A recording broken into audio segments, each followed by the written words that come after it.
Jackson with Bob and TC on IntellectualRadio.com. Again, that's IntellectualRadio.com. I am your host, B.O.B. Bob, but I will go by the name of Robert Lee Orr Jr. if you insist on being formal. And as always, from the south side of Chicago, Illinois, give it up for my main man, Mark Teese. TC was Senior. What up, Mr. Orr? How you What's doing? What's going on, man? We out here, man. I've been enjoying our weekend, our week. Yeah. We've been rolling this week, man. Oh yeah, we did our little segment, man. Break the bread with us. Hey, how you think? What you think about it? Over man? there at Overflow Lounge, 9938. Overflow Restaurant, 9938 South Torrance Avenue, with our girl Angela Delaney. I really enjoyed it, but I know you really enjoyed it, man. That had the grilled catfish with the spinach pasta. Man, that fish hit your whole chin wet, man. Everything on your face was wet, man. I said you were smashing it. It was off the chain, man. Before we start, I want to have a birthday to my cousin out there in Wisconsin, Marion Spence. Happy birthday, cousin. Enjoy your day. And we also went out today to with our girls, Adrian and Alice. Congratulations on them starting them a TV show series. It's going to be airing November 15th on YouTube. Yes, they actually had us do the little intro for them. So we did an intro today. We just kind of geeked about that. And we're going to be featured on the cover of the November magazine called Just Me Magazine. Just Me, that's the name of it. Just Me. So just check it out. But today we got a very special show today. We have the attorney for Sandra Bland's family, Cannon Lambert, in the building today. We also have a credit specialist in the building, Roger Wayne Sanders. So real quickly, though, if you're listening on Facebook, do us a favor, share the video. Share and like the video. Don't just like the video, share it also. And the second way you can listen to the show, you can listen to the show on IntellectualRadio.com. If you go to IntellectualRadio.com, make sure you like that. You'll be able to get in touch with all of the shows that we have running on Intellectual Radio. We have over 60 shows on Intellectual Radio. So if you got an idea about a show and you think that you can use a format like this, the call-in number is 708-223-8953, and you will speak to Mr. Earl Winfrey. He called himself the other Winfrey, but he the first Winfrey to me. I don't know the other one. Before we get started, I know I have a little question out here. The question today is a little petty, but I'm still going to ask it because my people talked about it. So I said I would bring it up on the show. Now, you don't have to chime in if you don't want to, Mr. Orr, or none of the guests, but I'm still going to ask it because my people want me to ask. All right, here we go. The question today is, now this is off my Facebook timeline. I got a lot of comments. I didn't post the question, but I saw the response, so I'm going to bring it here live today. Get to the question already. If your son was gay and getting married, would you attend the ceremony? That was the question of the day. You said I ain't have to answer it, right? Well, right. I thought that's what you said. I don't know. I heard you. Right. You know, these type of questions, I know you really respect them, so I just wanted to put it out there. So. I got two sons, so, you know. Yeah. So you going to answer? You know, I mean, you know, my sons ain't gay, so, you know, I don't have to deal with that experience. They're not gay, you know, so I thank God that, you know, they're not gay, you know. I mean, for me, personally. Is that the best way I can answer? Is that cool? Yeah, you dancing around. That's a politically loaded question. Right. I answer it, and I'll be honest. No, I wouldn't. Okay, no way, no how. Go. You want to go to church? Weird. Nah. Okay, man. Yeah. So we got it out the way. There y'all go. Y'all want to respond? Y'all have Bob responded and I responded. You call in or any question we have for our guest today at 708-223-8953. On the other side of the break, we'll be bringing in our guest, Attorney Cannon Lambert. You listen to Jaw Jacking with Bob and TC on IntellectualRadio.com.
Welcome back to Jaw Jacking with Bob and TC on IntellectualRadio.com. That's IntellectualRadio.com. Again, the call in number 708-223-8953. TC, let's bring our guests in. From the west suburbs of Chicago, Illinois, let's give it up for Cannon D. Lambert in the building. Get them drums going, man. What up, Kareem? What's going on, my man? Good. How you doing? Good. Hey, first of all, I would like to say, well, get the mic, make sure you know. Oh, I'm not in the mic. I'm sorry. Yeah. That's why I would like to say, welcome to Jaw Jacking, man. Hey, man, I'm glad to be here. Man.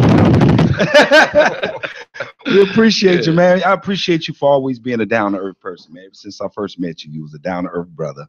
And I appreciate you bringing, personally bringing the Sandra Bland story to our world. Man, so it's one thing to have the Sandra Bland story all over the world and listening to it on the TV, but it's another thing that we feel really honored and pleasured that you would actually make time to come out here and bring it to our world and our audience world and intellectual radio. No, I appreciate that. I wish that we didn't have a story to tell, though. You know what I mean? I wish that it was never something to be talking about. Yeah.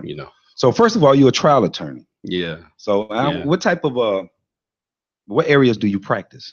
So I do wrongful death work and injury work. If somebody gets hurt, I look to try and help them to be compensated. If you fall off of a ladder, or if you fall at a store, or you're in a car crash, or you get hurt, I'm gonna try and help you out.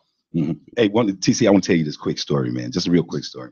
Met him over at the family meeting with Eric Grant. Yeah. Eric Grant, I'm calling Eric Grant my big brother in the radio game. That's my dude. So yeah, Eric. We went over there, and when I listened to Cannon Lambert and Sharon Cooper, which is Sandra Bland's sister, they come over there and they did this interview. That was the first time I ever heard you speak in person. I had seen your commercials, so I appreciate this about you because you allowed me to do this. Now, after the show, I was like, I was so blown away by, and not just his articulation, but it was the way he was able to grab my heart as a man, like it ain't easy to grab my heart, And I was like, man, that commercial you made, man, it don't do no justice to you. Like, it don't do no justice. Like the commercials I seen, like, this is the Cannon.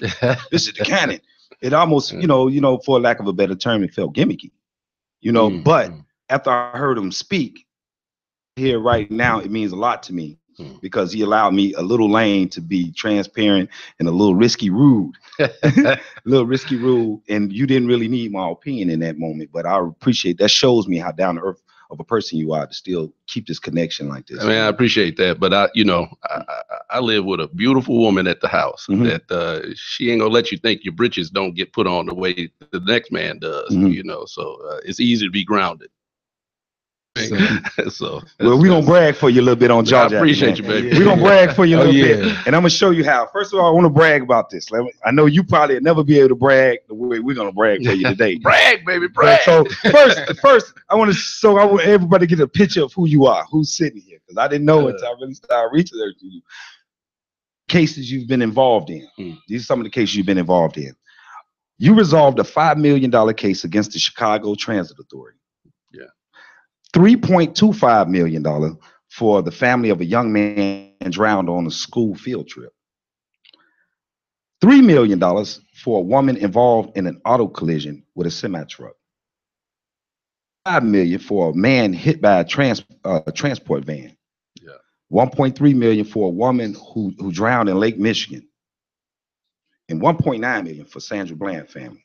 Now, with this praise, I want to ask you through.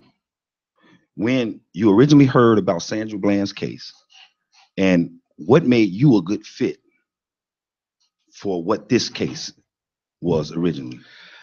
Man, I don't know how to answer that question, to be honest with you. I think the reality is I care a lot, but I think God plays a role in it, to be honest with you. God puts us in places where we don't even assume that we belong in a lot of ways. It doesn't matter what kind of case I get involved in. I'm gonna try and go hard. That's just what I know. You asked me I'm a trial lawyer. Yeah, I try cases. And so what it comes down to is, look, I believe in trying to do what you can for the people that you represent. You settle a case before you have to try the case, fine. I have no problem with that. But I'm always prepared for the absolute worst. What's the absolute worst? You got to try the case because the other side doesn't see it your way, right? And to me, when somebody else gets hurt and you're given the chance to help them, it's their way that you have to look at it, not the way that the other side is trying to project things and all of that. So you have to be prepared to try and force things down folks' throats sometime. Right. I mean, insurance companies don't care about folks, don't look out for people, take advantage of people way too many times. So, what's the best fit? And there's a bunch of great lawyers in the city of Chicago. I'm blessed to have been, I worked with Johnny Cochran, worked for Johnny Cochran before I started my own office. So I've been blessed to be trained by what I consider to be the very best. But at the same time, when you look at something like Sandra Bland's situation, I represented Sandra Bland because she was involved in a car crash where there was this motorcycle that ended up lodged in the back of her car 4 months before she ended up going down to Texas. Oh, really? Right. So most of my work, believe it or not, is in the area of injury work, car crashes and slip and falls and that type of stuff. I do civil rights work. Right. I represented the guy that was involved in, he got locked up in the Cook County jail, Farad Pope. He was visiting his son, and then they hemmed him up, and we dealt with that. But the vast majority of my work has always been in the area of injury work. What made you want to be a lawyer, attorney? What is it? Was it the money? If you don't know the rules, man, you can't play the game. And this game is not. It's rigged. It is rigged against folks that look like me. And I don't like it. I'm bothered by it. Where do you practice your law in? So, I'm practiced here in Chicago, obviously, but I practice all throughout the state. I'm licensed in Illinois, but I'm licensed in Pennsylvania also. I've done some work in other states as well. Texas, for example, Missouri, so put it this way. I'm not limited to just Illinois, and I'm not limited to Illinois, to Chicago and its suburbs. Got cases that are down in Springfield and down in Cairo, Illinois. So there's a case, and I can participate in it, and it makes sense for the client and for our office. I'm in. I want to talk to you real quick about the Sandra Bland case in this sense. I want to start with, first of all, Miss Geneva Reedville. Yeah. This is Sandra Bland's mother. Yeah. She's extraordinarily awesome. Yeah. Even researching her, man, she had an awesome disposition about it the whole way. But I want to read this quote to you, because this quote she read was a tone setter to me in this whole case. So she says, "I wasn't there, but as a mother, my inner is telling me she did not commit suicide. Now, I'm the first one to tell you, if the facts, I'm not talking about fiction, if the facts show without a doubt that was the case, I'll have to be prepared to deal with that. But the bottom line is, she never should have been inside a jail, period." So she set a tone right there to leave the possibility of you not being able to prove whether there's a murderer, or you may not be able to prove whether she committed suicide. So with that tone set, how did that set the tone for the entire case, the entire approach? So I'll say this. From the very beginning, whenever you're involved in a death case, because your client is not there to tell you what happened, you have to try and gather as much information as you possibly can, as quickly as you possibly can. Because the other side is already in a stronger position than you are. Representatives, the individuals involved, they're already there. They're already able to recount their version of events. So you have to try and jump in with both feet and get as much information as you possibly can. A lot of times, especially in a civil rights action like this, an in custody death scenario, the evidence that you might seek are the very people who are the target of your investigation, right? So that's a problem. That's already a problem. It's why so many times, as often as people don't do it, I wish to God people would get representation right away, right? Because at the end of the day, the whole reason you hire a lawyer, if you hire me, job for you is to take things off of your plate, not for you to have to deal with what's already on them. You're stressed. You're emotionally unsettled, right? You destroy it. You think about some of the nuances that matter most. How can you adequately investigate a situation on your own? You can't. So you have to have somebody that you immediately engage in. And so in this scenario, when I first got involved in the situation, we didn't know what had happened to her. Look, this is strange. Add up. And if it doesn't add up, then at the very least, go look for yourself. Don't take what somebody is telling you, right? And that's how I got involved. Because her mother kept saying it. You know, you guys are doing these interviews after interviews after interviews after interviews, and her mother just kept saying, "We don't know anything." And even you start saying, "Well, I was talking about the Waller County, where this situation happened at. They wasn't releasing anything to you, you know." They weren't, and they were doing things strategically. What they would do is they would release information about Sandy and about use of marijuana. Now, if you can tell me how that has anything to do with a traffic stop having to do with a failure to use a signal, please, I'm all ears. But I still haven't heard it. And I don't ever expect to. Right. So what you see a lot of times is there is a campaign, a smear campaign that gets, and see, that's the thing. You have to control the narrative right out of the gate. If you don't control the narrative, what happens is that they sully your reputation. They crap all over you. Right. The very victim, they dump all over. Look at what's going on with Kenyatta Jenkins. Yeah. I was going to ask you about your opinion on that. Look, whether or not she was intoxicated, whether or not, we know two things. It's a shame she died, and she was alone when she did. She was alone when she died. And if nothing else, have the humanity to respect that. I want to talk about how she was drunk and she was stumbling all over the place, and we want to dirty her down. Now, I don't know what happened in that situation. I really don't. I know one thing's for sure. To beat up the victim doesn't make any sense. And it seems to me like if you're the person who is the subject of the investigation, if you have nothing to hide, you should just be open to giving all of the information you possibly can. That's Why? Right. Because then it puts everybody in a position where we can see what's going on. It's transparent. Yep. And we can feel confident. We can make our own determinations about what's going on, and nobody feels like you're trying to hide from us. And we have reason to be concerned about people trying to hide stuff from us. It happens too much. What happened with this situation when you and I think this DA, you were sending messages back and forth after the autopsy? So that's exactly what I'm talking about. That's a perfect example of something that really kind of it raised our hackles and made us even more suspicious. What happened was we'd gone down to Houston to go collect Sandy, to bring her back home so she could be buried. She could go to her homegoing.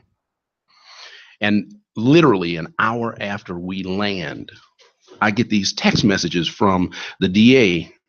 His name's Elton Mathis. He sends me these text messages saying, "Hey, we made a mistake in releasing Sandy to you. We didn't complete our investigation. We're going to need you to send her back, or at the very least preserve her until such time that additional tests can be run," because they had some questions about whether or not there was a toxicity test that they wanted to run. Now, the way it goes, you don't release a coroner will not release a body unless and until they've completed their investigation and completed their exam, right? So we can't even access Sandy. We can't get Sandy until they finish what they're supposed to be doing. I didn't say almost finish. I said finish. Right.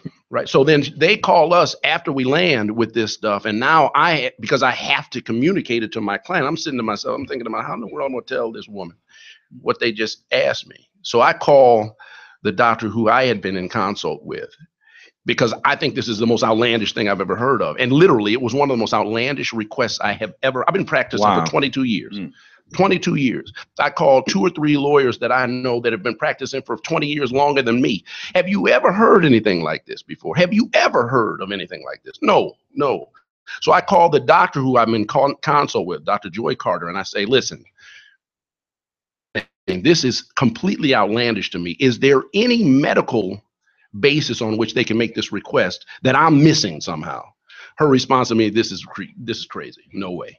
Okay. So then that's when then we end up kind of displaying the fact that they did this. This was emotional warfare at its absolute worst. Absolute worst. I mean, that's not supposed to happen. You're a day and a half away from burying your child, and somebody tells you can't bury your child because we have to run additional tests. Oh, wow. Right? Yeah. I mean, so, they make one mistake after the next, after the next, after the next. If they had just been completely straight up and had been willing, they didn't want us to get the police report. So the Ranger report is what it was called, right? The Texas Ranger report. But all it was it was an extensive police report. They did their investigation. They didn't even want us to have the police report. Court had to ask the judge to force them to give us the police report. The lawyer representing the Texas Rangers, when the judge asked him, well, why what out of the Ranger report, what out of the police report do you think that they should get? You know what he said? Nothing. Really? He didn't think we should have no information about, but the frustrating thing is that there are hundreds of Sandys out there. Right. And if you don't know how to access police reports, if you don't know how to access investigative reports, if you don't do your own investigation, and if you try and do an investigation 3 months after or 3 weeks after an incident happens, what do you know? Witness X, witness Y, they're gone. Right after an incident, if you're in a car crash, right? Here's a perfect example that all of us can relate to. You see a car crash. You and I see a car crash on the street. And it's one of those humdingers too, right? It's a big one. And you say, damn, that was a big, you'll stop, you'll look, whatever. If you're on the scene right then and there, you will feel emotionally invested. You'll help the person. You'll talk to the person. You'll give them your information. And at that moment, if somebody talked to you, or if the day after somebody wanted to talk to you about what you saw, you'd be willing to do it. Why? Because you feel bad about what happened, because you want to try and help. But what happens if a week goes by? You get busy. Life happens to you. Now that phone call is an inconvenience. Now, I don't want to get involved. I don't know where this is going to lead for me. Now you start to walk away from your willingness to participate. It's why if somebody's in a car crash, when I'm contacted, I immediately try and get a hold of the other driver. If there are any witnesses that are listed, I immediately try and talk to them, because most of the time later on down the way, and I'm talking about 3 or 4 days later, the witnesses don't want to talk to you. Or if you wait 3 or 4 months later, they might have moved, right? Or somebody else might have talked to them and tainted what it is that they would have otherwise said. So when it comes down to you working up a case, you have to investigate it right away. And that's what we did with Sandy. Man, I want to ask you this. Man, this is an extraordinary case. Let me ask you this. I want you to describe and explain, because grand juries, in these grand juries, they keep on, they're not finding, they're not indicting these police officers. Right. So, I think the quote was, even a ham sandwich can get indicted. Yeah. That a quote? That was one of the quotes I heard you say. Yeah. I want you to explain that, what that meant. First of all, I don't know where that quote came from. Where did that quote come from? And these police officers, and Freddie Gray, Michael Brown, Eric Garner, why these police officers, why are they not getting indicted? For 50 years, that phrase, you can indict a ham sandwich, has been used. And obvious in our field of work. And the reason is that when it comes to a grand jury is just a tool for the prosecutor so that they can get an indictment. When I say that, I mean this. Look, the grand jury is set up by, and the only lawyer that's there is the prosecutor. That gets submitted to the grand jury is the prosecutor. So I can do it like this. I can ask you, did the man that you saw have a hat on? That's an open-ended question. And you might say, maybe yes or no, or I don't remember. Or I can ask you a leading question like this. Had a hat on, didn't he? See the difference? Did he have a hat on? Versus that man you saw did this, had a hat on, didn't he? Hey, and he was a brother too, wasn't he? versus, do you remember whether or not they were black, white, Asian? Do you remember? So the prosecutor gets to ask all the questions, gets to lead, gets to decide what information gets submitted to the grand jury and what information doesn't. Right? So if I want to ask questions that might hurt you as a potential defendant because I want to indict you. Okay, well, look, the man that you saw, right? Yeah. And you don't remember whether or not he had a red shirt on versus a black shirt. All you know is that he was African American and he had a hat on, right? Right. And if I show you this picture, this man looks kind of like the man that was that you saw, right? This picture is the man that you saw. Isn't that true? Right. So now the grand jury is driven by the evidence that a prosecutor gives them to withhold from them. And so you get what you want. The entire. So what's the purpose of having them? What's the purpose of having a one-sided grand jury that then it's done in secret? It's done in secret. So and then they don't have to release it to the public. And they don't. What's the point of having a grand jury? Well, that's what a lot of us ask. I don't see the benefit of a grand jury, frankly. I mean, it's a sham proceeding. It's just so that the prosecutor can pretend like they went through a proceeding sufficient to warrant issue. The reason why I ask you this is because I think this is important for the general public to understand. I think a lot of people don't understand how grand juries work. Right. So we all, especially in the black community, we get up in arms when these police officers walk, and it's not processing in us. Why? Right. Because if all of the evidence that's being submitted is kind of like nitpicked and hand selected, it's being hand selected for an indictment. This is why we ignorant. We really in a. Go ahead. But let's be honest though. Let's be honest now. That's true, what y'all saying. But also, they can't tell me these grand jury, the people who actually been the grand jury, the older judges, right? Whoever it is that getting selected, right? Who selected? They seen the videotape also. I mean, no. A prosecutor doesn't necessarily have to show videotape. So they watch the news or nothing. You never know, right? I mean, you never. What happens is you've got people that they pull off the street, right? They're just regular you and me's that they pull off the street, and they serve as grand jurors. And so, if there's a video out there that would give some information that would call into question whether or not I should be a defendant, a prosecutor gets to decide whether or not they're going to show that video. And all you can go off is what the prosecutor presents at the time. So if they pull me off the street and I seen the video and I seen the body cam and I seen what they did, you're supposed to make the determination on what evidence they give. Oh wow! Bingo. So now y'all see why it's a no-win situation. That's what it is. This is what you was talking about with about the system being stacked against us. I mean, it's not a joke. It is not a joke, and it's like, for example, in our case with Sandy. What I did ahead of the grand jury coming back with their determination as whether or not they were going to indict, we tried to educate what it is. That's why I held a press conference talking about the fact that I anticipated that this grand jury was going to do what it did. It is a private, selective process that I have no access to as a lawyer representing somebody. I can't be there. I can't know what questions were asked. I can't know what evidence was submitted. Wow. I can't play a role in cross-examining that evidence. So it is completely unfair. When you get indicted as a result of a grand jury, it's only because the grand jury is, frankly, it's rigged, right? It's rigged against you. I mean, you don't get to participate in it. As a defendant, you don't get an opportunity to call into question some of the things that were said about you, right?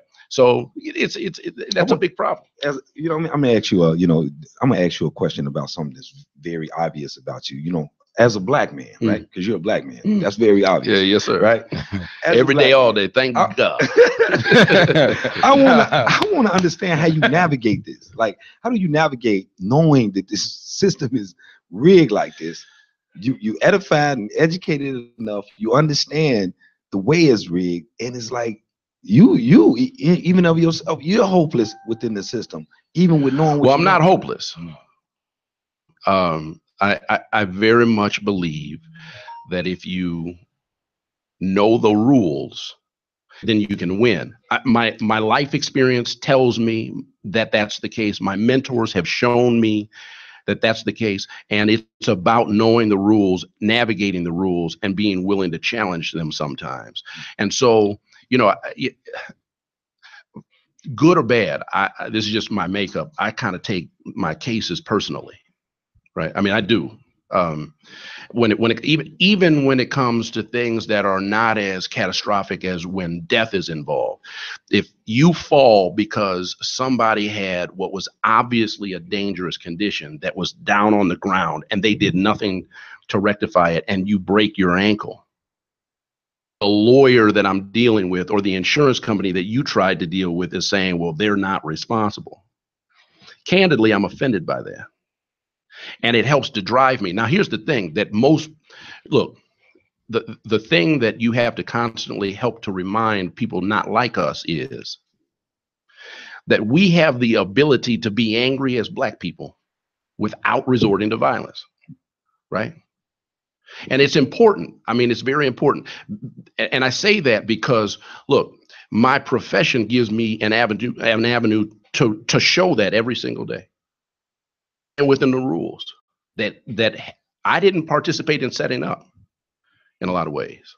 I want to hear TC. I want to hear your take on this too. Okay, but go ahead. No, go ahead. As a Black man, I'm gonna say as a Black man, Sandra Bland case was more different than any other case I've ever witnessed. And because it felt like, straight talk, it felt like, one of my women is getting taken advantage of. That's how I felt witnessing it. It makes the Black man in me stand up and with a different type of defense about me.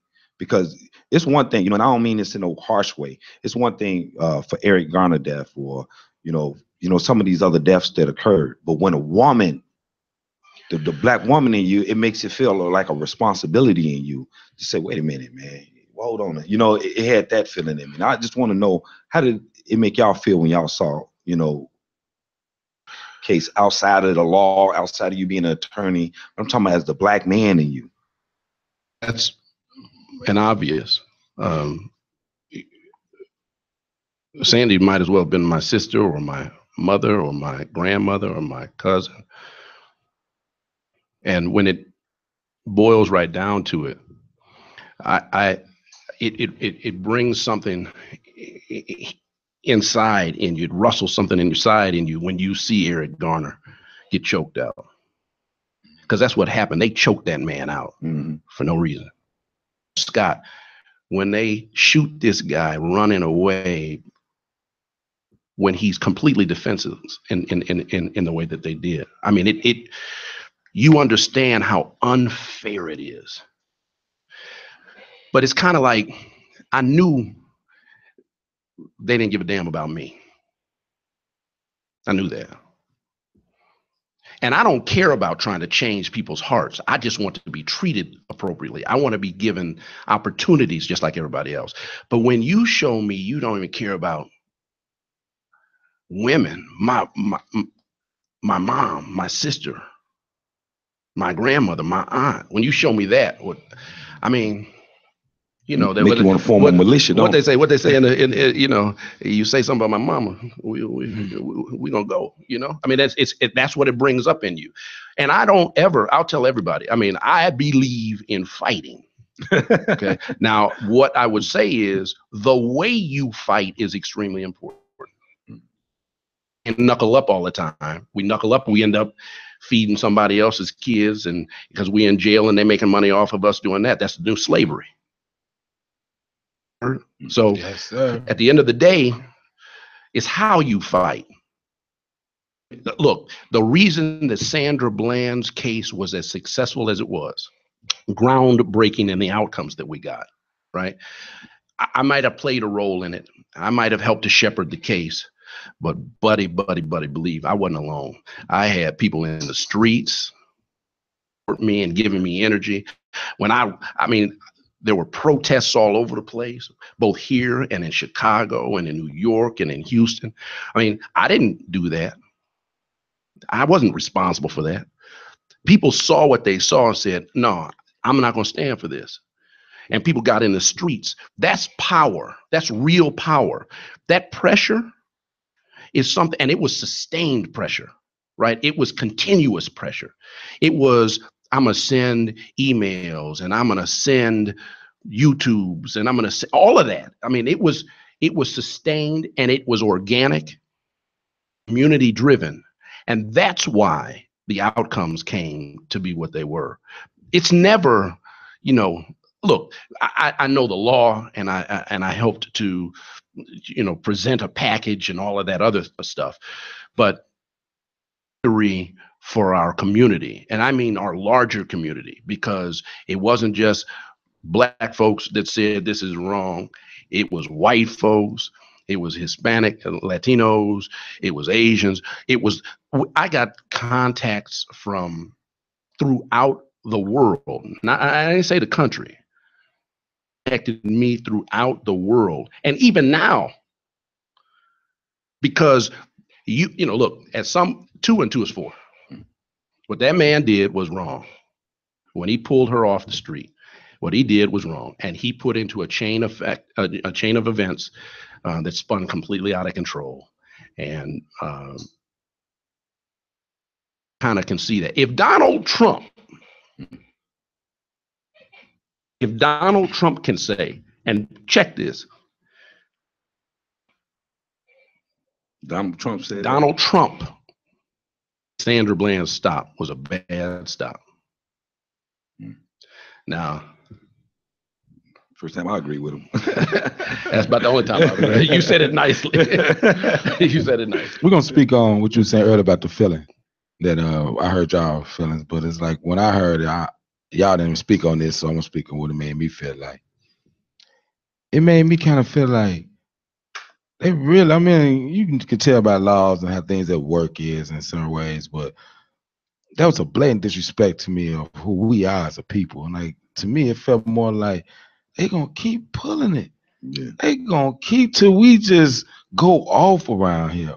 But it's like, when you see the response, like when they killed like the men too that was murdered by these police officers, and they showed on all the social media sites making the youth and the kids immune to seeing dead bodies. They're immune to it. It's a whole nother effect I feel out here. Cause now when we was young, you said dead body response speed used to be different. Now they're so used to seeing them. And they put it all in our face for a reason. It's like they not decided all of a sudden they're gonna just attack our people. Or we're not gonna give them no room, we pull them over, or things of that nature. I think it's calculated, and I think it's something else come behind all this. That's how I feel, because sooner or later, it's like an emotion out of us, then we trying to be the right, as our people, we trying to handle it the right way. We pray, we protest, we not trying to seem to do what they seem like they provoking our people to do. Like they want a real riot. That's when I see it. Like I mean, it didn't even make no sense. Like the guy, like you said, choked out. They had all control over that. Shoot somebody running because they ran. They justified because they running to shoot them. You're supposed to catch them or they got away. I mean, look at Philando Castillo. Right. I mean, I'm in my one car. in Minnesota, right? Right. I'm in my car, and I tell you that I ask you if I can get my driver's license. You tell me to get my driver's license. I tell you that it's where it is, and I reach for my driver's license, and you shoot me. Several times. And then you see the outcome with that cop. And it is a very sobering feeling. It is a very sobering example of where we are. So it's easy to muster the desire to fight when you see those types of situations going on. Thing for me is that there are so many instances like those that don't ever get reported, end up in the media that we don't even learn about. And to your point, it's almost like, from a community standpoint, in a lot of ways, we've become immune to watching people get beat up and get mistreated. Thank God for this cell phone thing, because it's kind of our collective community muscle memory. It's like it's the one thing that we now can use, things that we've been talking about in existence for years and years and years. And it's hard for people when they see real examples of it to deny it. And, you'll have groups of people that will continue to deny, but though that group of people will dwindle over time, right? Because 2 + 2 is 4. And it's just one. And when I say that, I mean, right is right. And over time, you can't continue to see example after example after example of people being mistreated and know that at some point things have to change. I think we're there already. We know that now. Now it's a matter of whether or not we're going to do what we need to do to bring that change about. Who gets to mediate the gridlock when just say when whites and blacks disagree with each other? Who's the mediator of the gridlock? When the gridlock occurs, like who's the? I'm not sure whites and blacks disagree. I'm telling you, there ain't no way in the world you can look at this little boy, Tamir Rice, in a park playing by himself, not bothering anybody, and within 2.5 seconds, police roll up on him and shoot him dead, and say to yourself, "Oh, they were in fear for their lives," or that's okay. White, black, green, yellow, purple. The kid with the toy gun, right? Yeah. That was in Cleveland, Ohio. Right. I don't think that blacks and whites, frankly, see that differently. I think there is a shame that some people feel that won't allow for them to tell the truth in public. I think in the deep, dark recesses of our own lives, when we're behind closed doors, we'll be more truthful with our own sometimes, meaning white folks that may not necessarily even come out and say, I think that situation was wrong. When they go back into the four corners of the house, have to face the reality. And I think that they may have conversations about it, as fleeting as those conversations may be. They need to be more extended probably, and there's got to be a greater willingness to be upfront and candid about it. Corners of our greater community, right? Yeah, but I just want to ask this question. Do you think,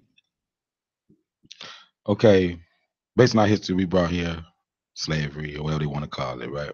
We've been through that. We just brought here for that. And then it's like now we're trying to get the people the same law in the country, the people that brought us over to mistreat us, to treat us fair. So it's one of those things. If you ask a person to look at the world in a categorical sense, we will do that, right? If you make me think of you as people as black or white, if I'm placed in a situation where I have no choice but to resort to that, I'm able to do that. The bigger challenge that we have is to avoid that and look, a jackass is a jackass is a jackass, black or white, right? And I agree. Latin or not, right? 100%. And so we know that there are white people who have the interest of what is right in their heart. So I'm not going to step away from those people. I embrace those people, right? Just like, Clarence Thomas, you can have him. You can have him. He black as they come, but he doesn't help me. So I think the challenge that we have as people, greater community, is to walk away from the notions that place us, the notion that says we should look at people in a categorical sense. What happens though is that when we have these types of situations, we're forced into those categorical types of perspectives.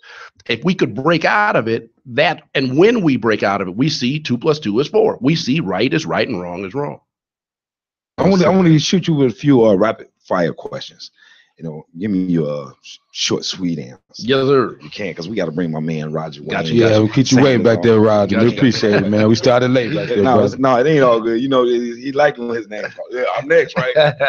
Anyway. Rapid fire, Sandra Bland photos in the jumpsuit. Why did she take her photo in her jumpsuit and not, her regular clothes? That was a photograph. That the jail took when she was in jail. That wasn't a photograph that she volunteered. No, okay. Right. I'm talking about the orange. Yeah, the orange. That was a jail photo. Like what I'm saying, when you get booked at first, don't you? You usually get, when you get in process, don't you usually get your photo taken with your regular clothes on before you get a jumpsuit? Well, that was the case, but then in addition to that, they took the jailhouse photos. Okay. The media just chose to use those jailhouse photos, right? Okay. Why wasn't Sandra Bland on suicide watch? That's a great question that we've never we've gotten a bunch of responses to, but no real answers to. That's part of the reason why they paid $1.9 million. That's one of the reasons why they now have a nurse on staff 24 hours a day. That's one of the reasons why they have to use wands that automatically log when people get checked at the jails down there now. The policy changes that we forced, which is unlike any other case that's ever come out. They said, or the same way with the nurse. Sandra was she was she had epilepsy. Yeah, she did. Also, so they didn't really check that at all. Well, they knew that she had epilepsy, but from what I could gather, and based on what they disclosed to us, they didn't do anything to assess that condition. Bag in her jail cell. Well, they shouldn't have been. No, shouldn't have been. No, not absolutely. These are our, regular people conspiracy theories. We lawyers too. Yeah. Hey, listen. I tell people, I do these seminars all the time with young kids and tell them what their rights are and so forth. And I tell people all the time, believe it or not, we all are lawyers in one way or another. Some of us are licensed, some of us are not. But when you stop at a stop sign, you see it means stop. You know what that means, right? You're exercising the law. You're applying the law. Absolutely. That's what's up. What happened to the police officer in a situation? They fired him, and then the special prosecutors down there decided, instead of prosecuting him like they promised the family they were going to, they cut him loose. Okay. Sandra Bland's mother passed legislation. It's the Sandra Bland Act. Sandra Bland Act in Texas. The Senate passed that. Yep. I've seen a family had a subtle issue with some of the things that they didn't want to add in there. But what is it? I mean, I know, first of all, congratulations for what is for police reform? Initially it started out with police reform and mental health issues. What they tried to do and what they ultimately did is they stripped down the act and focused on the mental health issues, which is what Miss Geneva had an issue with, what she had a problem with, obviously. Oh, okay. I see. They tried to change that. Right. Oh, so okay. The one last question. Miss Geneva Reed, she said a question was asked to her. How does she want Sandy to be remembered? She stated this: you remember her as an activist, sassy and smart young lady. We want us to remember Sandra Bland. Like her mama. Like her mama. I thought that was classy, man. I really appreciate you coming in for jaw jacking. What a welcome. Yeah, thank you, bro. Tell us where you can get in contact with you if somebody want to. Yeah, God forbid if you're ever involved in a car crash or a slip and fall, or God forbid somebody that you know is subject to the wrong treatment by police, please give me a call. You can reach me by 312-977-1300. That's my office phone number. I give out my cell phone number to all of my clients. I'll give it to you right now: 312-523-4144. And let's talk.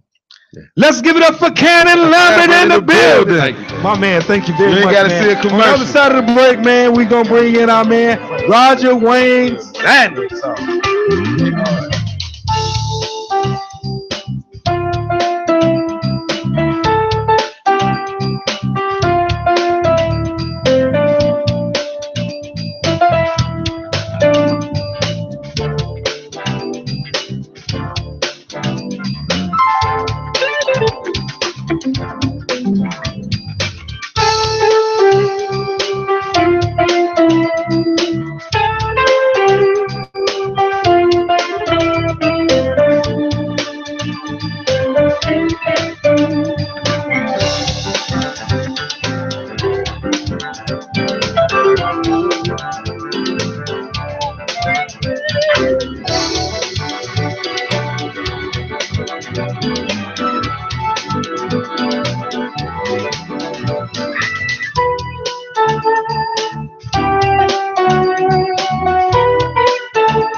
Welcome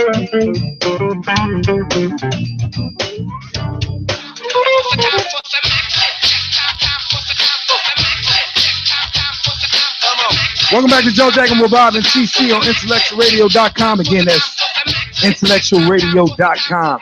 TC, let's bring my man. From Providence, Illinois, let's give it up for Roger Wayne Sanders in the building. What's up, brother? What's going on today? How your brothers feeling? Good, today? man. How you doing, brother? Man, I'm blessed. Hey, man, you are one of the most passionate people I've ever met over the phone talking about this credit.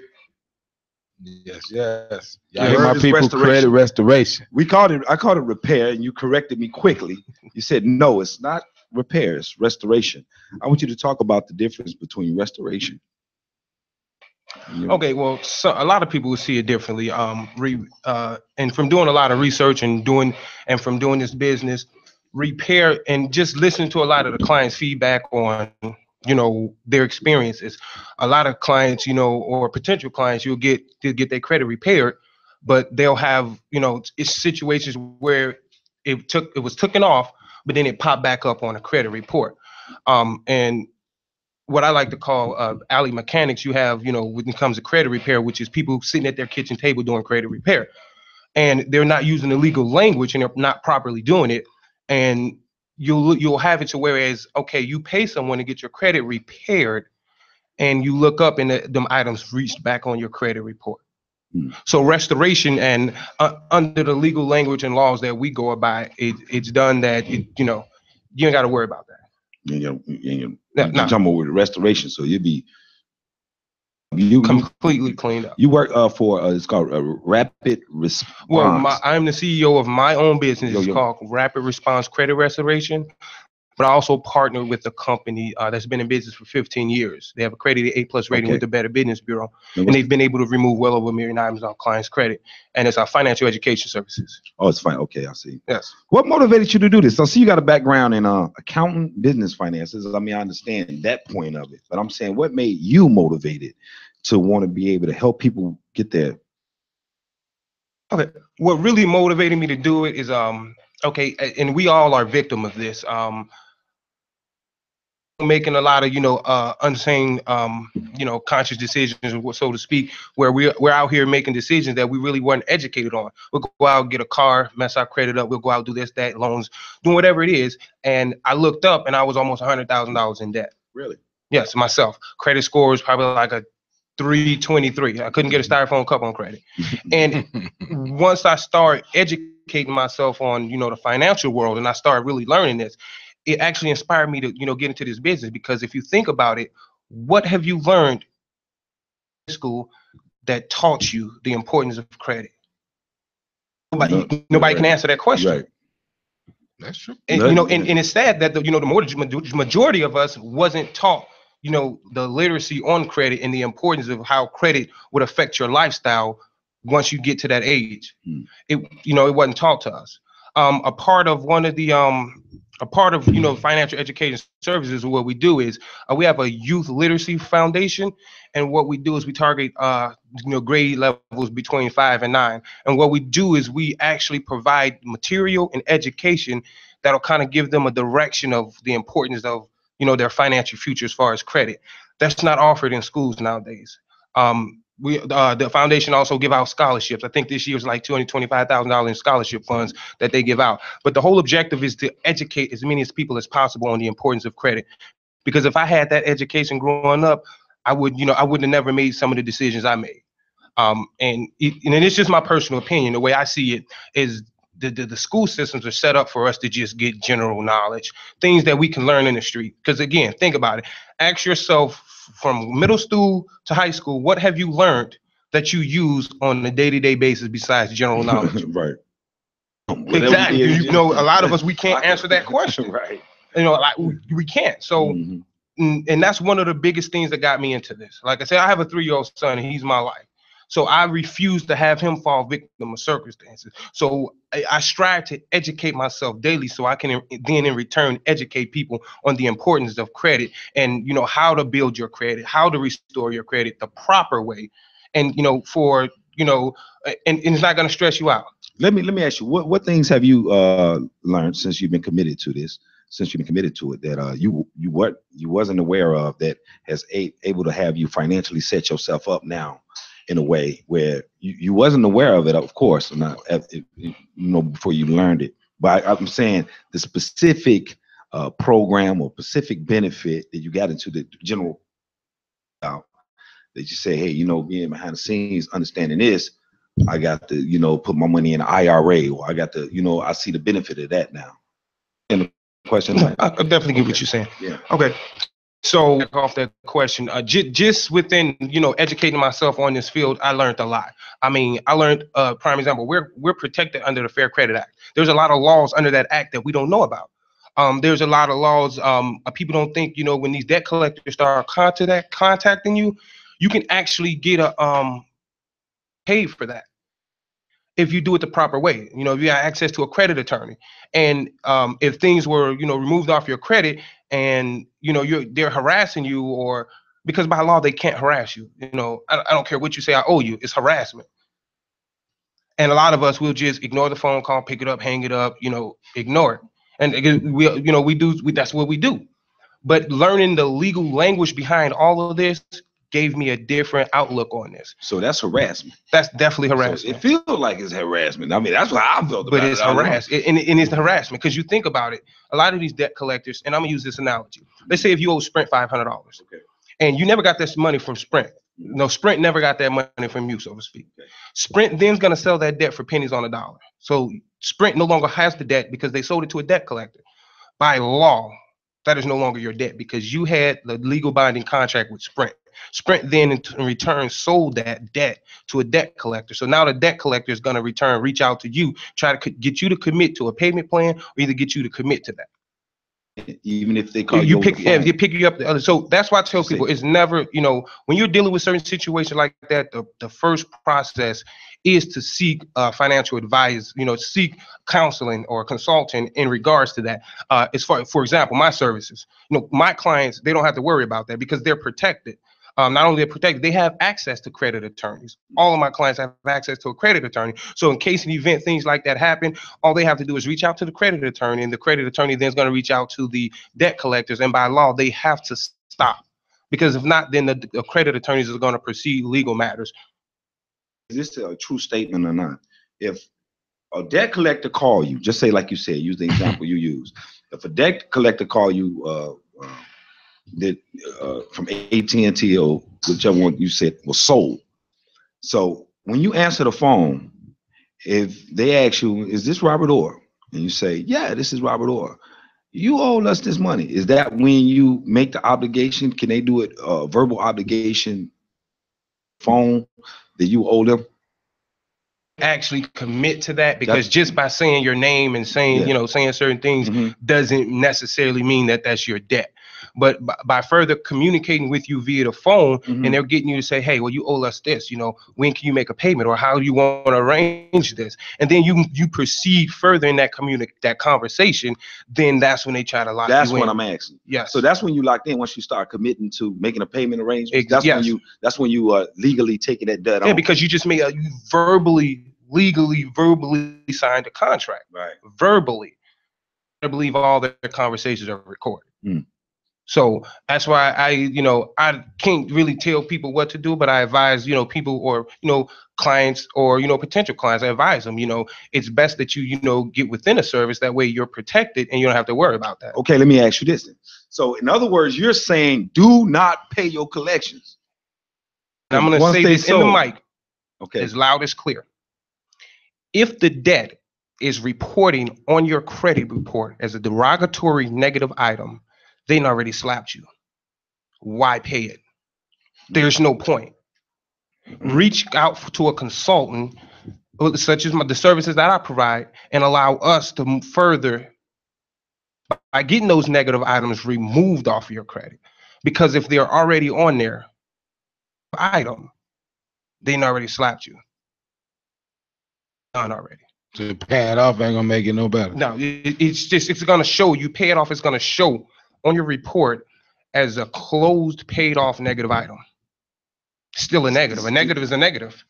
Closed paid off negative item. Closed paid off negative item. What about judgments? Those act different, right? Well, judgments act different, but I have a team of legal professionals, and they're able to attack, judgments, tax liens, student loans, medical bills. They're able to go out there, using the legal language, the laws. They're able to go out and attack those sort of items and get them removed. It's pretty good. I needed to know this, so I don't have to pay. Y'all hear this? I hope y'all have to pay any of my collections, huh?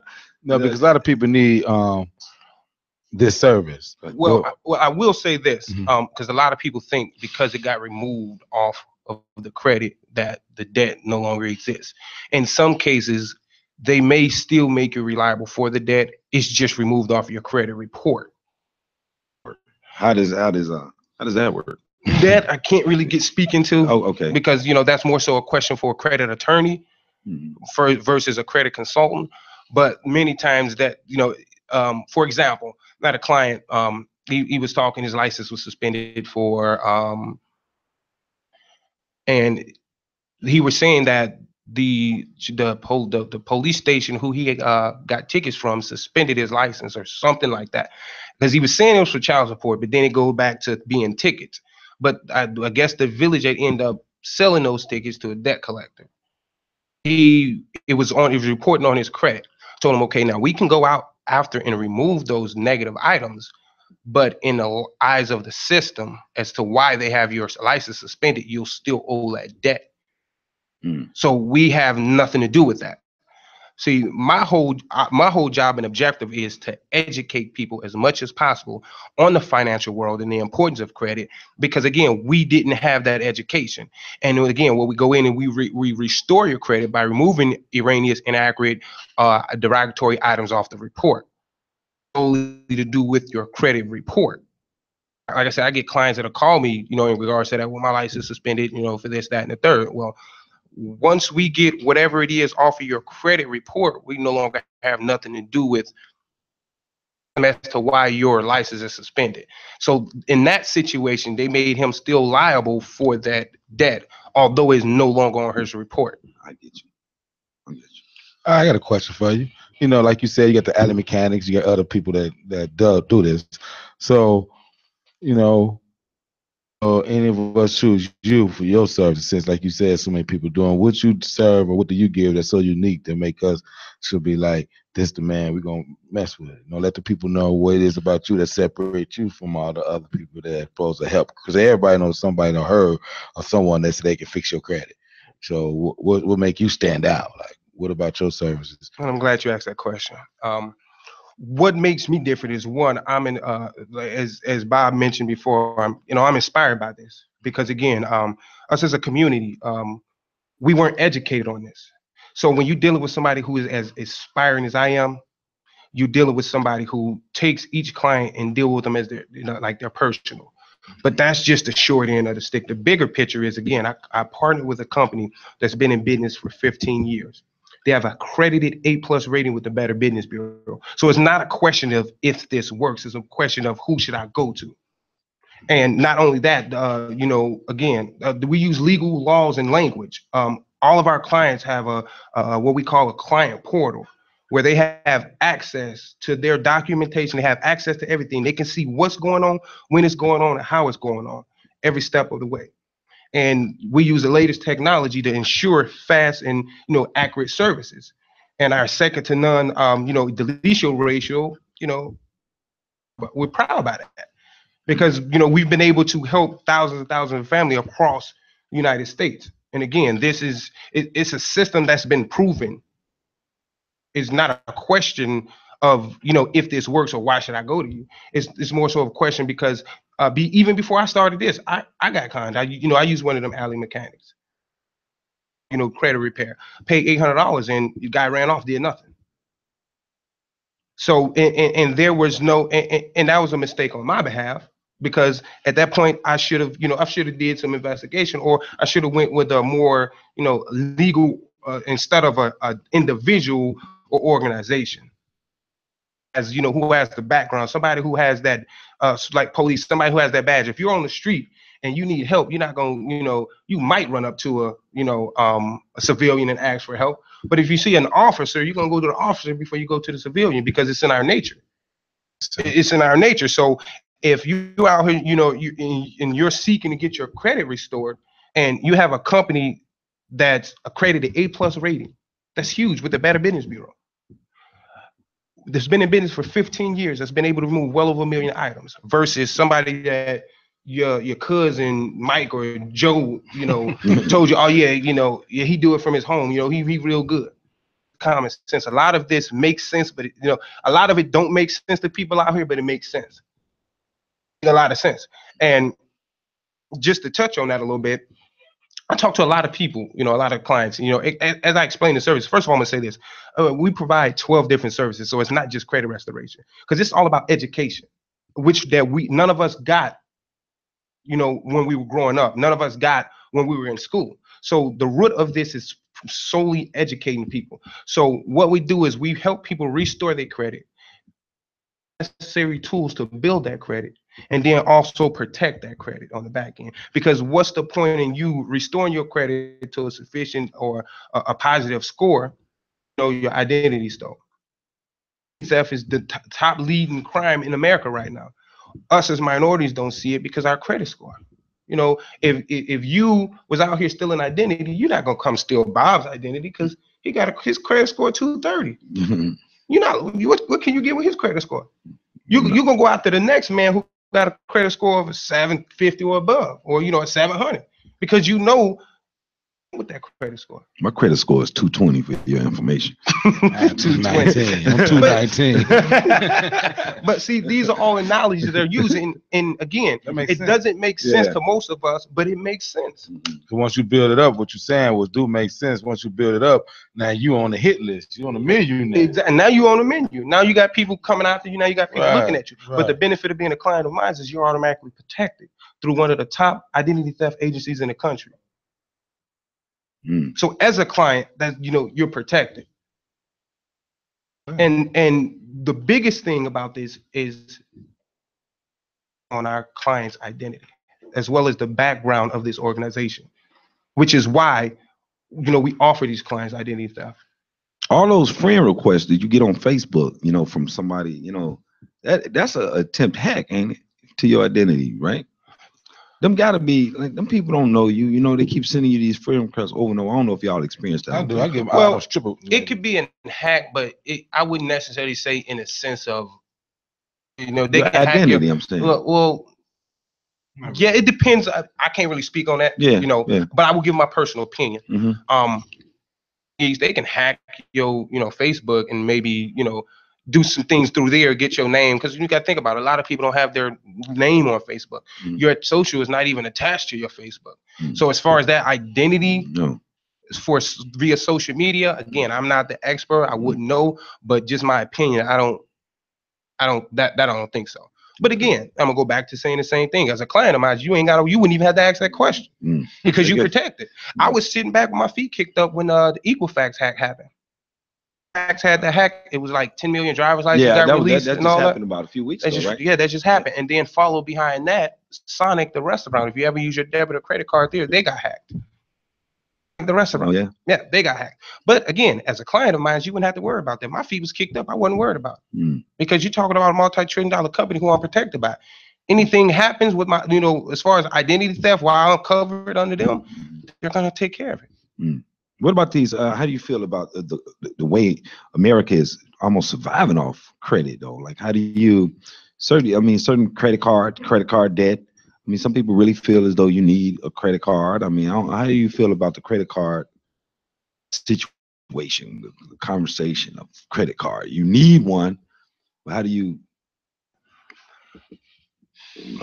That's I wouldn't say a tough question. Okay, I'll attack that question like this. A need becomes a want becomes a need when it becomes a need.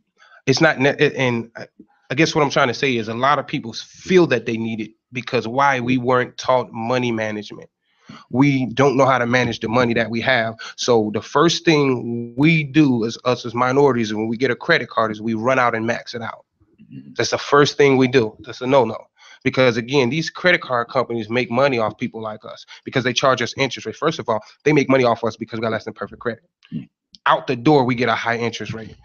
Mortgage lenders, auto lenders, and credit card, they all rate us differently. Just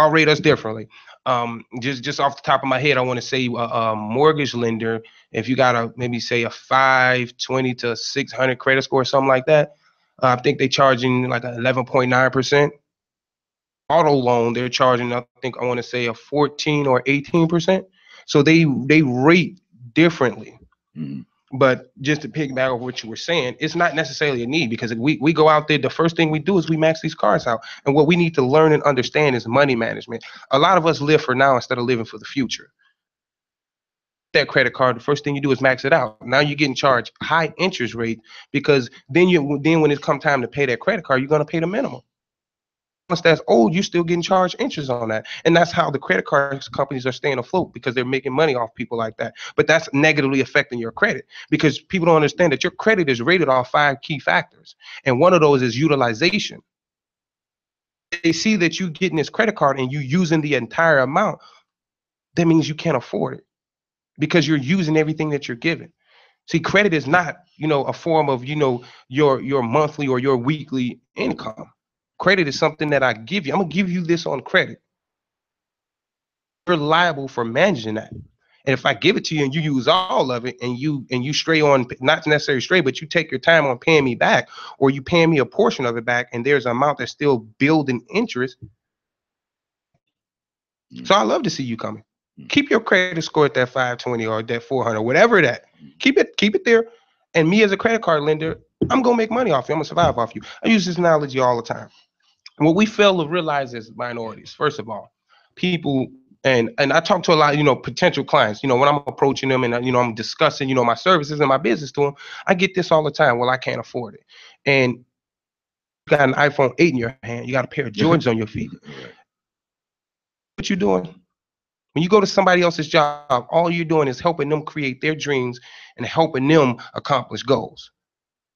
Same thing when the iPhone, Apple, Jordan, there's nothing wrong with that, but we have to prioritize our financial future, or prioritize our life, so to speak, to where we can actually be comfortable enough to actually buy those accessory items, because that's all it is. That's a want. That's not a need.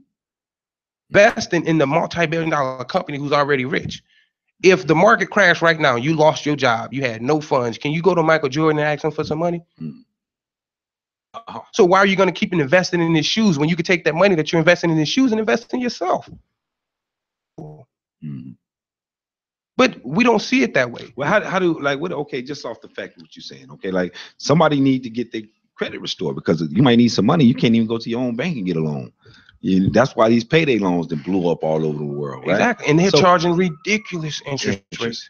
So how, like that, like these people need this, whatever they need now. They need this capital now.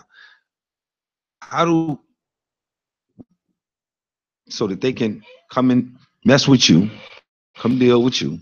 What do you tell them? Because I know what situation you're in. Don't be embarrassed about what situation you're in. Exactly. So what if you had to get a payday loan? Mm-hmm.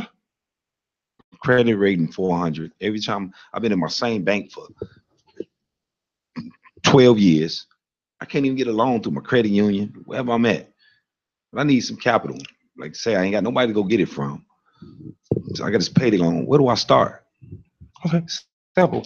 And again, so how the process starts is, again, as a client, you'll enroll through our, through my website. First of all, contact me. I'm gonna give my number out. My cell number is 630-926-7549. So for anybody Repeat out that there, number again. Say a little slow for everybody. 630-7549. And this is for the people out here who, looking to get that process started. Reach out to me and I'll send you, and I'll take you through a strategic process on how this works. Once you become a client, all my clients are sent through a 24 to 48 hour identity verification process. And the reason we do that, because as I mentioned before, is our client's identity is important to us, as well as the background of this organization. So you go through a 24 to 48 hour identity verification process. Once your identity is verified, what we'll do is we'll pull your credit profile. We'll take a look at your credit profile and we'll come up with a plan of action that best fits your situation. Because everybody's different. Like, one client may have $90,000 in student loans, the next may have medical bills, tax liens. Everybody's situation is different. So when we pull that credit profile, we'll go over it. And again, we'll come up with a plan of action that best fits you. What we'll do with that plan of action is we'll send it out to you to your kitchen table. That way you plan of action and review it. You firsthand see what's going on. And if you're satisfied with the plan of action, and if you're not satisfied with the plan of action, you can, add changes, this, that, and whatever, whatever it is that you want to do. But if you're satisfied with it, you'll send it off to all 3 credit bureaus. Everything takes off from there. How long do it take, this process? Do it take months, years? I mean, how long do it take to process if somebody was come through you through credit restoration? A lot of people ask that question and give an actual answer. There's no real answer to that question, but the best way I can answer that question is my clients and go through the organization with the company who I partner with. They start seeing results in about 45 to 90 days. They start seeing results. I can't sit here and tell you, hey, Bob, right where you want it in 6 months. I can't tell you that. One, I don't know your credit profile, so I'll take a look at it. 2, I don't know the response of the credit bureaus, the debt collectors. I don't know their response time. I don't know. I mean, I know by law the credit bureaus have 30 days to respond to anything we send out to them. That I know, but I don't know, your situation. I don't know the debt collector. I don't know none of that. I will never sit there and tell someone that, hey, I can have you where I need you to be in a time. But what I can tell you is my clients usually start seeing results within 45 to 90 days. When you say results, cut you off, brother. When you say results, what do you mean? Like they credit score get higher, or? Well, results. And when I say results, it doesn't necessarily mean that that could be a possibility, but everybody's situation is different. So when I say results, it goes back to me saying that the credit bureaus have 30 days to respond to anything that we send out. So within 30 to 45 days of sending that plan of action out, which are dispute letters, you'll get a response from the credit bureau, either updating your credit profile or your credit report. If you get that and that information is sent over to us, then we know how to aggressively attack. For example, if we send out that plan of action and it has about, let's say, 15 negative items on there, you get a response back from the credit bureau saying 5 of them fell off. Well, you still have 10 on there. So now that we get that in return, now we know we have to use other legal languages and laws to get these other 10 off. So now we're going to follow the exact same step as we did in the first place to aggressively attack the other 10 that are still reporting on there. So again, there is no, I can guarantee you this. I can guarantee you that we'll get you where you need to be if you stick with the services. What's the type of price range we're talking about? Well, the price range. Do they vary? Or? No, I'm putting it to you as simple as this. So to become a client, it costs you less than a cup of coffee a day. And that's just being honest. Less than a cup of coffee a day. So it's not an expensive service. It's more so of what people consider their priority. And I can't make this up. I had a client say, hey, I got to pay my cable bill this month. So now I don't think I'm going to be able to make that payment. I started searching through my mind and via the internet and try to figure out where does it say a cable bill is a necessity over your financial future. Right. I couldn't find it, Right. But to each his own. That league pass, man. They got that league pass, Right. man. Again, to each his own. Right. So how much? So what is that? You said a cup of coffee. $30. I know that. I picked up that fact. Coffee costs like $2-3 a cup nowadays. About $3. You're looking at about $89. Oh, a month? Yes. Oh, I see. Oh, I was like, I don't know. See, I don't drink coffee. See, y'all got me messed up. You said a coffee a day. See, I don't know what a coffee a day costs. You talking that you must talk about the machine. $1. 85 cents. Yeah, that's what I was thinking, like $1 a day. Nah. Chips not even 25 cents no more. You talking $1 coffee? So you said $89 a month is what it would cost to be with your services? Yes. Is it a down payment, or is it anything that goes with it? No, there's no down payment, but there is a one-time $99 registration fee that you pay one time. So to get started, clients will be looking at $188 to get started, and therefore after $89 per month for as long as they want the services. It's not a contract though, by any means, or you're not locked into anything. But like I said, I tell my clients, I advise you to keep the services for. First of all, before I even say that, I'm gonna go to say again, we offer 12 different services to our clients. Okay. 12 different services. We teach you how to build your Then we have a debt zero program that teaches you how to pay your current debt off using no extra money in a quicker and efficient time. So I can go down the list of the services. So you're given 12 different services. For the $189. For that $189 per month. That's a deal. Annually, it's about $10,000 worth of services. Monthly, $450 worth of services. First of all, to have access to a credit attorney, that's $250. To go see any attorney, you're $250 up front. Then, ask for retainer, this, that, and the third. You're getting all these services for $89 a month. And go ahead. And I tell people, if you look at the bigger picture as far as your financial future, it wouldn't make sense to me if I understand the financial world and the credit world. It wouldn't make sense to me to get a hold of some vital information like this or a service like this and let it go. It wouldn't make sense because, again, you're protected through identity for LifeLock identity theft. It's one of the top identity agencies in the country. So you're getting 12 different services for the price of one. We have a program in it where it's a will and trust. Plug yourself real quick, man. Plug yourself real quick. How can somebody get in contact with Roger Wayne Sanders? Well, first of all, you can contact me via cell at 630-926-7549. I'm also on Facebook as Roger Wayne Sanders, as well as Rapid Response Credit Restoration. I also have a website that's FES. That's Frank Edward Sam Connect. That's Charlie Octavia, Nancy Edward .net/R Sanders 4. My man. So before we get out here real quick, man, that's a great thing. I want to say out here, comedian family didn't make it. He sent me a little thing, so we got to talk about the show that's coming up on October. What's that? The 27th. October 27th. His last show's off the chain. This week we're gonna have Jeff B, Marco, and Fab Monroe. Come check us out at the what is the Dirty Lounge? Smoking Hot Lounge. Smoking Hot Lounge beside 130 Cicero.